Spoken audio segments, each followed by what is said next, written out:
Affect Autism in its 10th year of providing free supportive content for your DIR journey. From the upcoming book, we chose Play, Raising an Autistic Child to Thrive and Feel Understood. From Chapter 4. Be the one person in their life who helps them feel understood because you understand them better than anyone. Be compassionate with their struggles, and if you lose patience with them, apologize, even if you think they don't fully understand. It's the emotional content of your message they will feel and absorb. When unsure, make your best guess at what your child needs or wants, and watch for their cues to see if you're on the right track. Take the time to pay attention to what they may be communicating. Play with them and show them that you enjoy their company. No matter the path you choose, your child will be better off having you as their champion. You are the most important person in their life, and they need to feel loved in your presence. This promotes their self-esteem and confidence in who they are and can shield them from the mental health challenges that arise from feeling emotionally neglected elsewhere. All of Affect Autism's podcasts are produced and edited by Daria Brown. Please note that the views expressed during all episodes are solely those of the individuals involved, do not constitute educational or medical advice, and do not necessarily reflect the views of Affect Autism, Daria Brown, nor ICDL and associated parties. Listeners should consult with professionals familiar with their individual circumstances for specific support.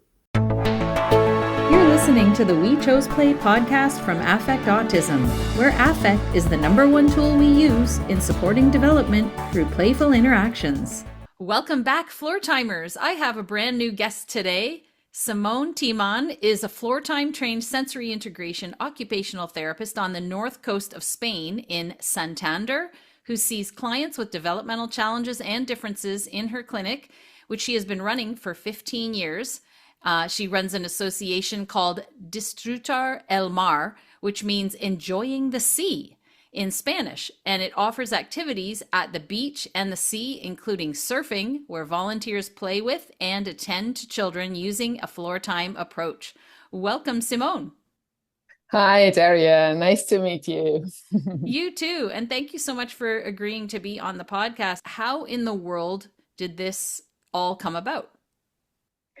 Well, actually, this all came up about 15 years ago. And at the beginning, it was just an idea because I'm living at the north coast of Spain. And since I saw the ocean and the beach, and I'm a surfer, so I was just like knowing about the feelings, what it means to be in the water and at the beach, and working as an occupational therapist with children, I really saw like the opportunities in what it means to use like a place like the beach or the ocean.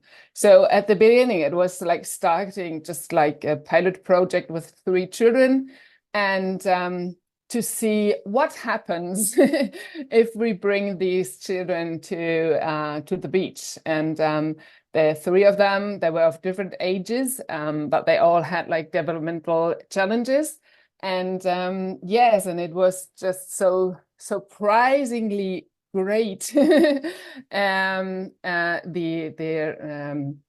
answer we could see in the children. So yes, and on the base of that, we developed a project which got a bit bigger, and then we started with the association. And yes, this was like an idea at the beginning, and then it all got over time a little bit more professional or a bit more organized. Yeah.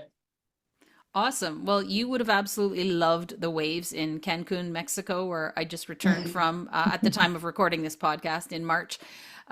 It was so windy. I've never seen such big waves there, and you would have loved it. I know that a previous guest that I've had on, Kim Kredich, did speak at the ICDL conference in New York City a year ago about the surfing that her son did with an association on the East Coast of the United States that works with children with disabilities and stuff, and how powerful it was. So I'm interested in hearing more about it. I know you said you work with kids like from the age of 1 to 20. Is that true? Well, in the clinic I do, but Okay. in the association at the beach, yeah, I could start with children at 1, but this is like the 101 sessions. In the clinic, in the association, we just attend to children up to, from 5 to, well, it might be like 18, 20. But yeah, the minimum age for the association is 5 years. How did the connection with using floor time begin? Or was that just part of your work always? Well, I mean, I always said that it is very difficult for me to take off my eyes, the glasses I have always on when I'm working with children. So for one, on one hand, there is the sensory integration approach I use, and then there is the floor time, which is like part of my work. So when I come together with children and I work with them, I have these glasses on. So this was something what I always did in the individual work. And then I noticed that this is really something which has to be transmitted to all the volunteers who are working with us. So we do kind of trainings before the courses starts in summer. And they all have a training together. And then for every group, we have like preparation meetings where I do give instructions to the volunteers. So the whole philosophy of the association is based actually on a lot of ideas we can find in DIR and floor time ideas. So the relationship is something which is really a center of our work.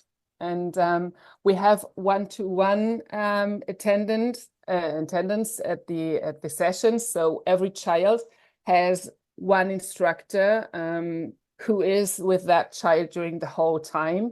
There are groups of 5 children, so we can bring in this individual part in a very personal way, and so the volunteers, they don't have a floor time training like I do, but in our preparation, when we start the courses, I do give this to the volunteers. Also, a part of the training the volunteers receive by myself, we had the opportunity to have a DIR trainer who came to us, Judith Abalenda, who gave a workshop to our volunteers, and we are preparing another one for this year. So this is something very special. We are honored to receive her in our project. Awesome. When I get the list of the children, we do give like a questionnaire to the parents. So some of the children I already know, because some of them come to my clinic and some they repeat like every year, no? So some of them we already know, and we have a questionnaire, and I always have an interview with the parents, and so I have a profile of every child, which are their needs and strengths and interests, and so I get an idea what kind of a tendency he might need of the person who is attending to him. So I get an idea of the volunteers, and I have an idea of the profile of the children, and I always look at this fits good together. It's not always possible, but I always try that the base is like, okay, I think he really needs somebody who regulates like very calmly. So I look for somebody who can fit in to give this kind of a tendency to this children, to this child. So this is something what is, I think, very important when we talk about tuning in and to get to connect to the children. So especially when you don't have so much experience, or if you don't have so much time, if from the first moment you come together with somebody who is like really a bit more easy to tune into because of the profile of each other is like really fitting in so good together. Right. And then as they get to know each other, the child will feel more comfortable each time they come. What does that look like when they first start? Because if I'm picturing my son, I mean, he didn't even want to go on the beach in Mexico because he doesn't like the feeling of sand on his feet or whatever it is. Yeah. How do you work through those first few sessions where the kids may be apprehensive to even start? Well, of course, this is something which we always say. The first day is really like getting to know each other. Well, we never have a goal at our session, obviously, no. So every child can do during that time what they can do, what they want to, and everybody can get as far as they want to and as they can. And the first session is really like, I always say that, we try to get everybody a bit more calmer because everybody is nervous, the children and the instructors. And so it's very, very important that the rhythm of the first day is like very slow, and they have to get on a neoprene, which I don't know if you ever had a wetsuit on, but this is really not something easily to put on. It's like really stretchy and it's very difficult to get in. And so, okay, we do this, and little by little we get to the beach, and it's really like, yeah, we try to bring as much calmness as we can to this first day. So the child is mainly with his instructor, because if we look too much on the group already, it's like kind of a bit more difficult. So it's more individual, and everybody observes each other. And as well, which is the reaction? Well, we ask this, of course, at the beginning, because as we are living at the beach, we ask the parents how comfortable is the child with the beach, with the sand. Are they hyper in touch or no, something like that? And if we find that, for example, if they are hyper on touch, we usually do some kind of preparation before. So they have some proprioceptive input before we go to the beach. Well, it depends as well. Some of them may have already problems to get the wetsuit on, because I mean the wetsuit as well is something which at the beginning, if you have to put it on, that moment is like kind of challenging to some children, even though once you have it on, you have really like kind of pressure on the skin, which usually is kind of getting calm to many children. But to put it on, this first moment is like really not so comfortable. So we look how they get along with that. But yes, the first day, I think we are always in this first thing of calmness. The rhythm is slow, and we observe a lot how to attune as well our voices. We always have a kind of circle time at the beginning. So how do they respond to the way we are singing? Are they some children who love to have everything a bit more bright and loud, or do we need to have everything a bit like silently and slow movements? And so this is really something which we really try to observe on the first day. And then how do the sessions progress? Unfortunately, this is not so long. It's just 2 weeks. So yes, it would be great to have more time. But as this is like a voluntary project, there's something where we can get to. So this is something what we can cover. And so in this way, it works well already for all these years. We tried some pilot project as well for a longer time, for 3 months, for example, once a week. So it could be something like weekly sport activity, no, or attendance during that time. And it is great. It would be really great to get a lot more time on it, of course. But already during this time, we really have been very surprised about these reactions we could observe in the children. That the first day is what you said. It's like a lot of nervous children and instructors, and they all get to know each other. But you get usually to the connection on the first day. Usually you really get they get calmer, and you get to connection, and maybe you can start to engage already something. And the second day already is working great. And we always say that the third day is like the wow day, because it's really, you see that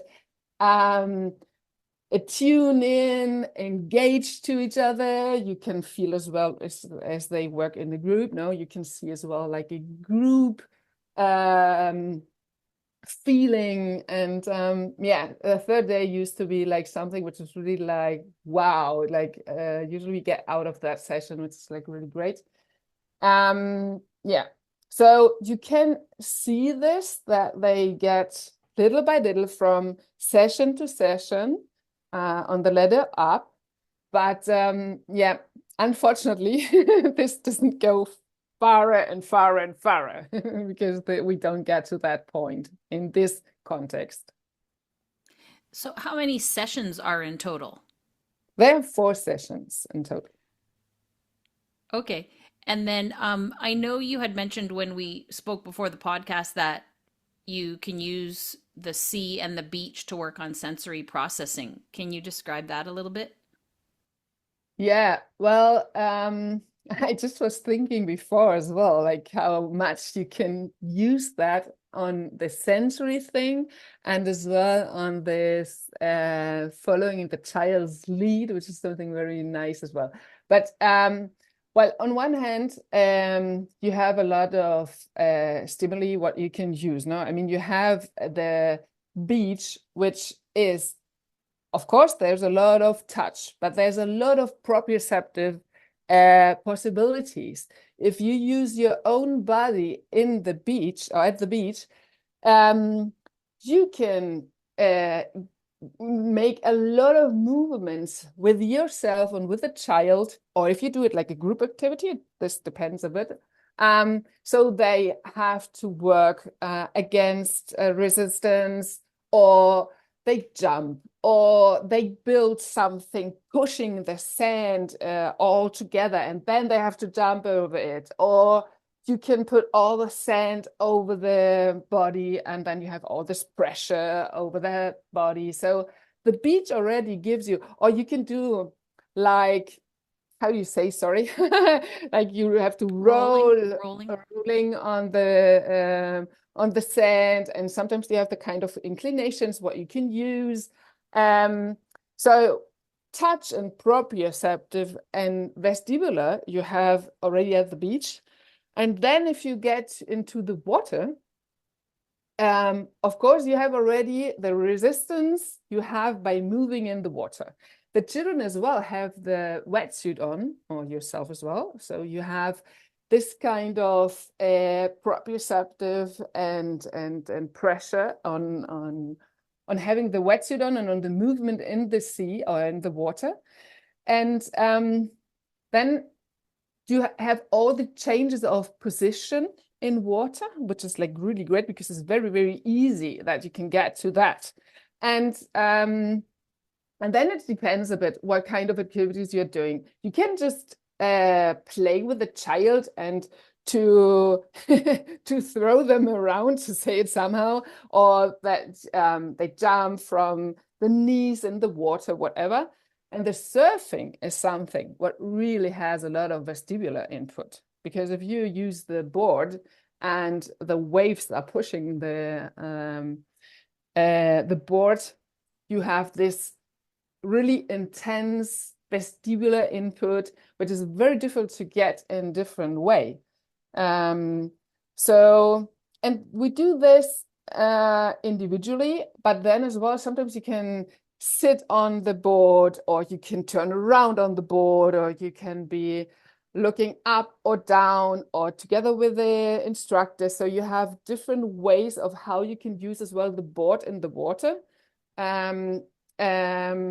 If you just look a little bit wider than only thinking of surfing, but seeing the board is a tool in the water, what you can use, which all of a sudden could be a slide, no?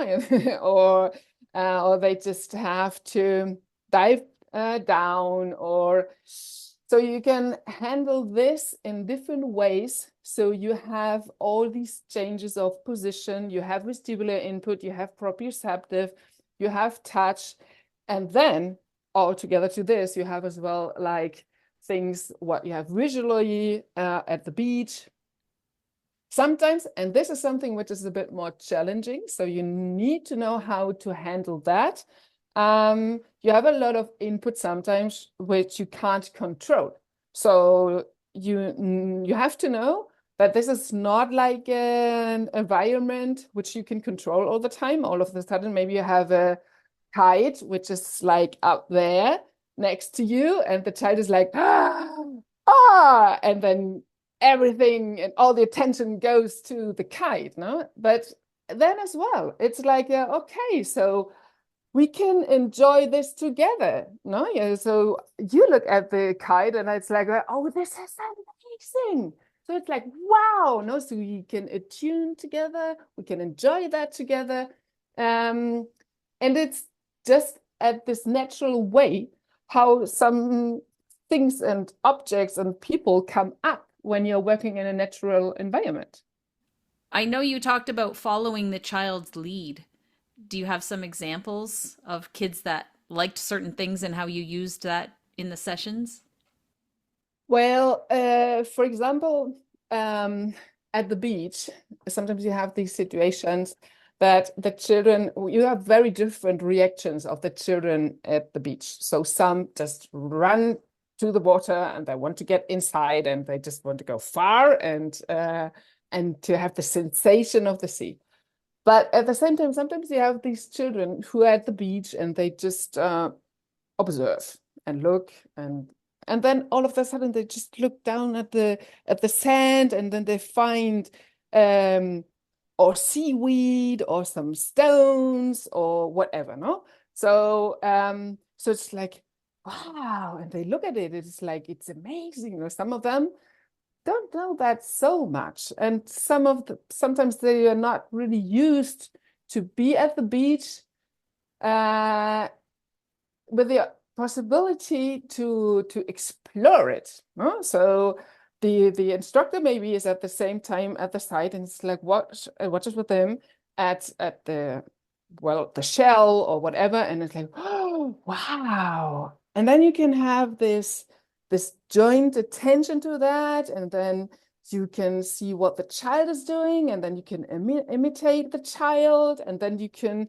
go and create like a play around that, what the child has just discovered. Or sometimes as well, it's like a bit more complex, and sometimes it's like very, very simple.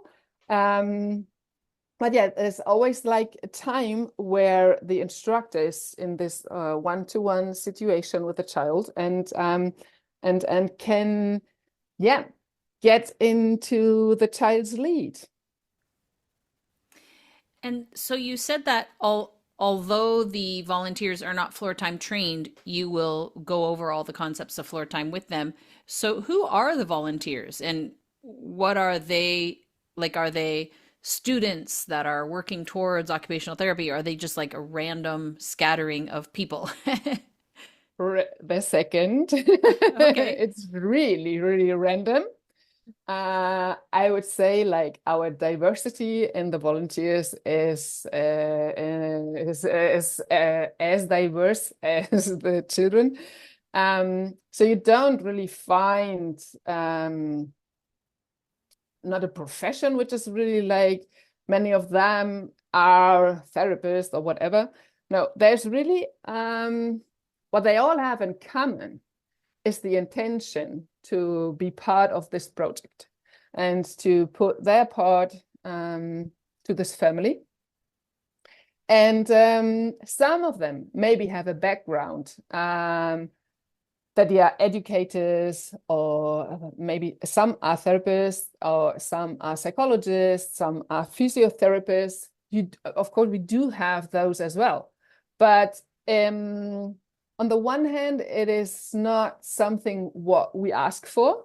We always look that when we build up a group, that the combination of the people is really as diverse as we need it for the group.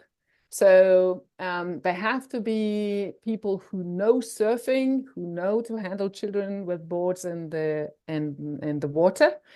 But we always look as well that they are people who have this feeling for the play at the beach and to tune into this. But and for, of course, if I see that some children come for the first time and it looks like, okay, there are some kind of challenges, maybe we really need here like a very special kind, well, not special, but somebody who knows and feels very secure with this child. It's more like this, that it's somebody who is really able to give the security in that situation. And this is really something what for me is above everything, that the child really feels safe, and the instructors as well. So yes, this is something which is always it has to be covered. And so then I really look for somebody who is able to be with this kind of child, or when it's the first time, we always have to be very, very sure that this attention is like very safe. And how do you find your volunteers? Well, at the beginning, many friends of mine became volunteers. But as it was growing more and more, it was like something which was really like growing in a natural way, I would say. So maybe a friend of another friend came up, and I mean, Santander is not really big. So this is really like, well, I wouldn't say everybody knows each other, but it's not that far from that. So it was like spreading every time more and more. And every day, every year we have, right now we will start that we really like have a time that we are asking for new volunteers, and we do communicate this in our social media. Social media, sorry. But at the end, nearly all of the volunteers at the end, they knew somebody who was already working with us. So yeah. And sometimes we do have as well people from, for example, occupational therapists or educators or something from Germany, since I'm German. And we are part of the International Surf Therapy Organization, so we are registered there. So sometimes some internships come up with other countries. Usually it's from Germany, but yeah. So sometimes we do have somebody who stays the whole summer with us and is doing as well some more kind of work around the courses. And then I assume everything is in Spanish with the children. Okay. Yeah. So do all the volunteers have to speak Spanish? Well, I shouldn't say that because I mean, I do speak Spanish, but I mean, I'm German, so my Spanish is not perfect neither. But no, I mean, if we think about the children we work with, so much of the interaction is nonverbal. Mhm. So, I mean, I always look if there is, for example, somebody from Germany or from another country, whatever. Um, I wouldn't put her together with a child who's really very verbal and needs a lot of verbal interaction. But we do have so many children who really need somebody who is very expressive non-verbally. So no, this is not something what we need to have. No. But this is as And well as I said before, it has to fit. I mean, I really look who could be the child for somebody who maybe does not have so much Spanish knowledge. and how many children in total are in the program? Well, every year it's there are some kind of 35 Oh, children. so it's quite a few. Yeah. Yeah, yeah. But usually we have like 5 or 6 groups. Yeah, we come to up to 30. And there are 5 to 6 children per group. All Yeah. at the same time or at different No, times? at different times. Okay, No, no, no. okay. It's like we really tried for a while to make up bigger groups because actually there is a lot more demand than we can handle. But this doesn't work. We decided to not to open the groups to more children because the whole dynamic doesn't work at the same way. The different needs are very diverse. So to bring up a group where all the individual needs are covered and attended, um, this is not really so easy. So yeah, we decided that 5 to maximum 6 children per group is enough. And no, and we tried really as well that at the changing rooms and all these places are not easy for the children. So the sound and the touch and all these moments, you know what I'm talking about, is something where we really try to have not so many children, so this can be quite calm. Because if you have many children at the same time, so the noise gets up so much, and no, this I think would be like very stressful for everybody. Yeah, I imagine like in the changing room, you're going to have parents and sometimes more than one parent and maybe siblings. And so there can be a lot of people in there at the same time. No, I think that yeah, at every situation you really need to care about lower the stress. And Hmm. there are some situations which you cannot change, which is something well, I mean, you have to put on a wetsuit if you want to do surfing in Spain.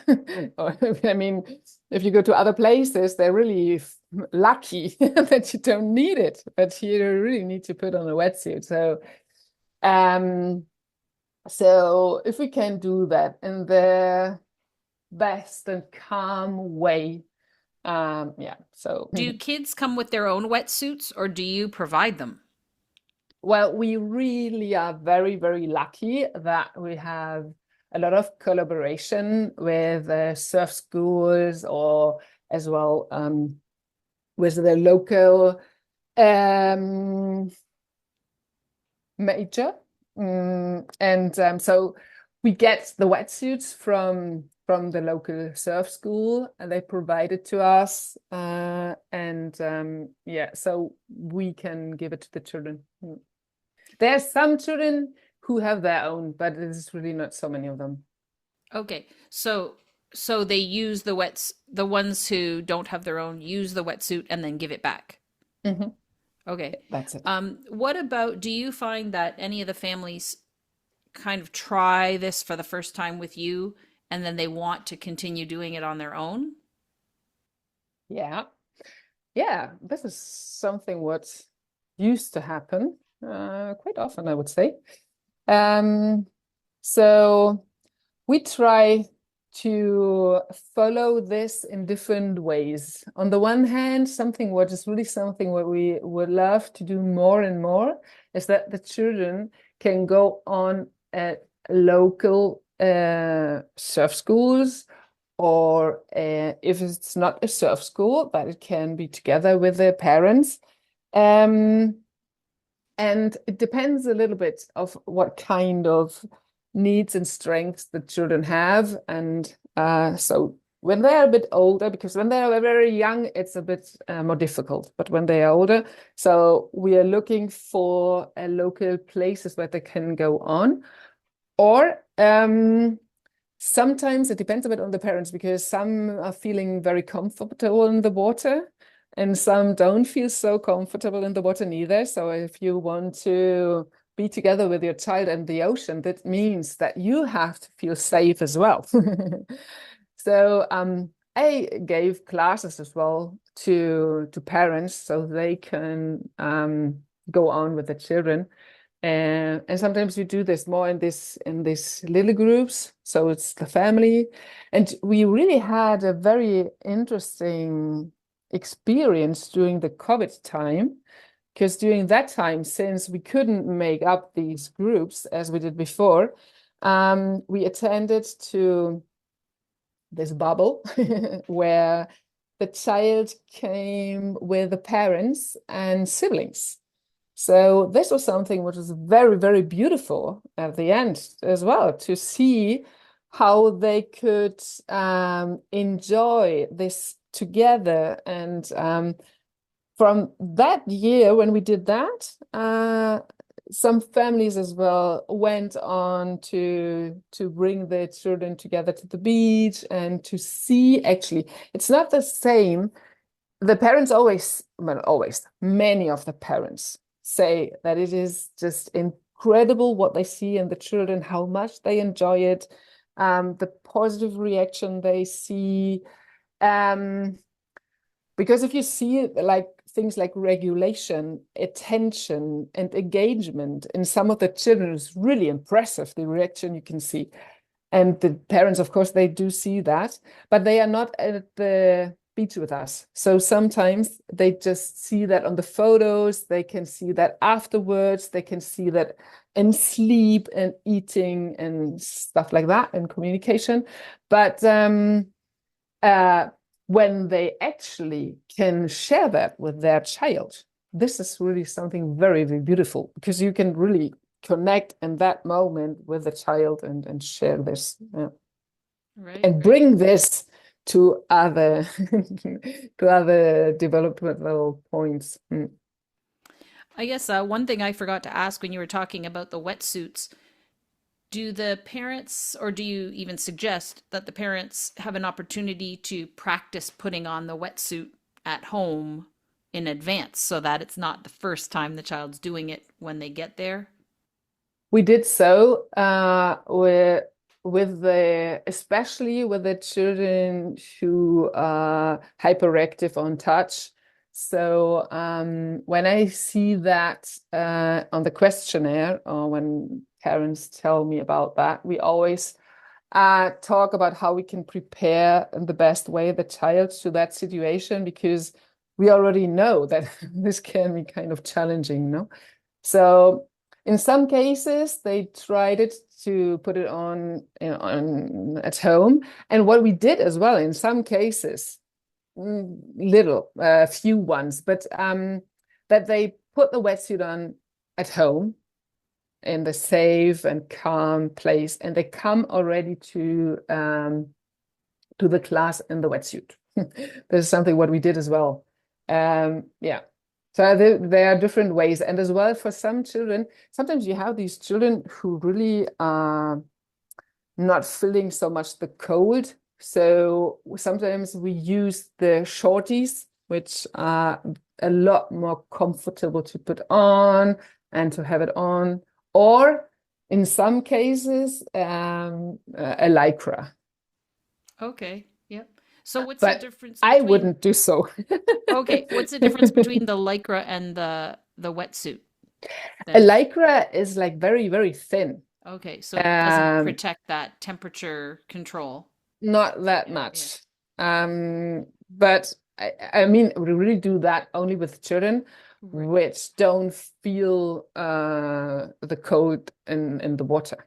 I mean, we don't bring the child where they feel Oh, I cold, but remember my son going in freezing cold pools, and I was like, how is he able to do that? It doesn't seem to register the cold.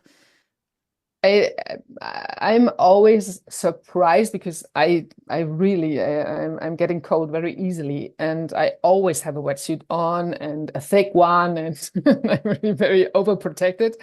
Um, but yeah, but there are some children because as well they move a lot, and yeah. So if we see that this is okay with a child, for some children we do that. And yeah, but as well, there sometimes you have children who don't really regulate good the temperature, so you really have to observe a lot.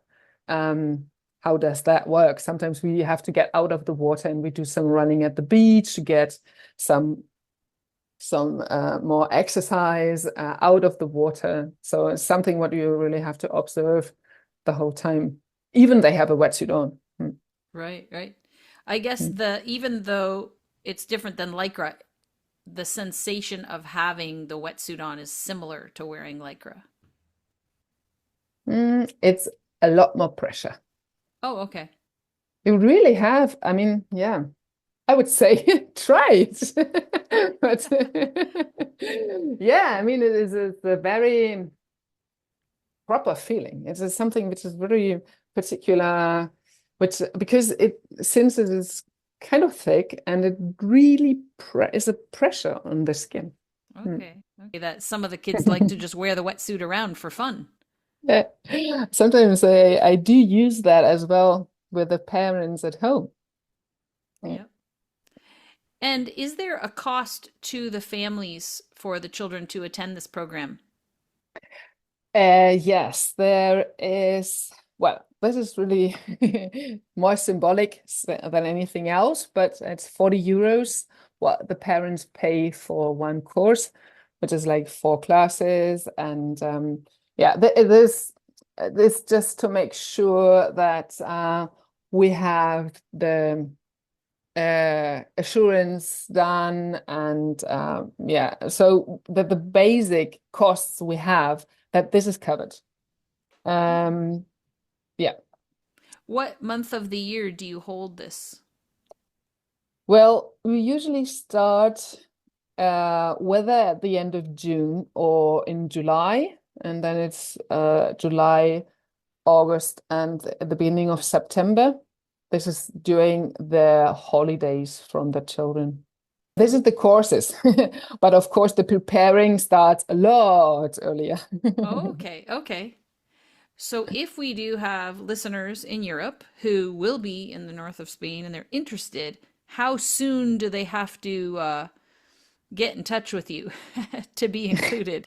Well, we are preparing right now the schedule and all that. So I would say that now in April we're gonna start that they can apply for the courses.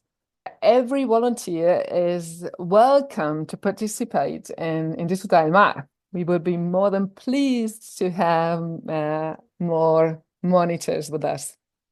Well, there you go, people. If you are interested in going to Spain for the summer and doing some of this as volunteer work during your travels, contact Simone. Thank you. So, to share your contact information, I will put it in the blog post with today's episode. But for those viewing the video on YouTube or Spotify, I am sharing the website right now, which is, of course, in Spanish. You can see here the logo, the International Surf Therapy Organization, Disfrutar El Mar, and all of the information here to register and sign up ASAP because they are already starting to get it going for this summer. So thank you so much, Simone, for sharing all of this with us. I'll share Instagram and any other social medias on the blog posts for today's episode at affectautism.com. Thank you so much. Thank you so much for inviting me.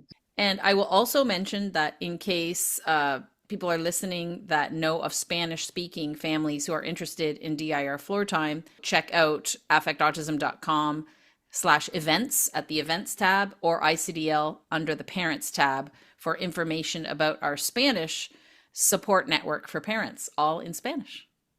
Thank you for listening. This episode of We Chose Play was made possible with the generous financial support of Affect Autism's members at patreon.com/affectautism and of the International Council on Development and Learning, ICDL.com. If you liked this episode, please share it with someone, like and subscribe, sign up for the newsletter at affectautism.com, and follow us on Facebook, Twitter, YouTube, or Instagram.